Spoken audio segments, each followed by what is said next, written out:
apparently, because ayaw nila pumayag, dalawa Senado natin ngayon. You have the Senate of the Philippines and you have the Senate of Malacanang. No? So yung Senate of Malacanang had the hearing kanina, and you have two Blue Ribbons Committee. Yung isa ay Committee de Absuelto, na ang kanyang main work is paano i-absuelto yung mga high officials ng ating bansa, at yung isa naman na seeking the truth. So am I saying lahat ng sabihin ng 18 ex-Marines ay completely true? No.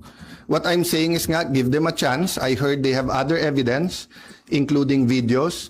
I heard that if they come out and there's a full support na nararamdaman, may iba pang mga witnesses na may mga dokumento, may mga ebidensya na lalabas din.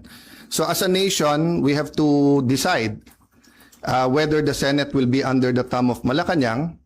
And now that it is very clear to us that the biggest ever corruption scandal is the flood control scandal, if it's acceptable to us that we witnessed this morning the biggest cover-up committee hearing of our generation. Diba? So ganun lang kasimple yon.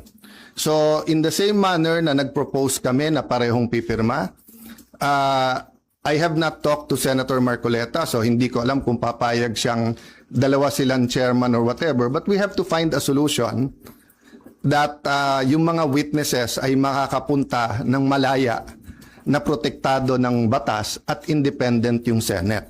Having said that, mahaba panahon, as I said kanina, let's focus on Mindanao and on the relief and rehabilitation, especially kung may mga lives that are at stake now because dun sa mga buildings, I don't think all of us fully know the extent. So far, nakikita lang natin yung mga videos, no?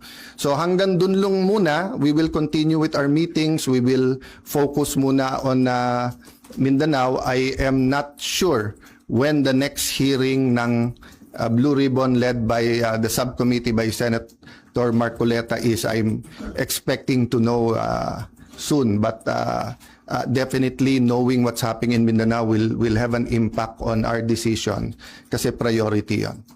Okay,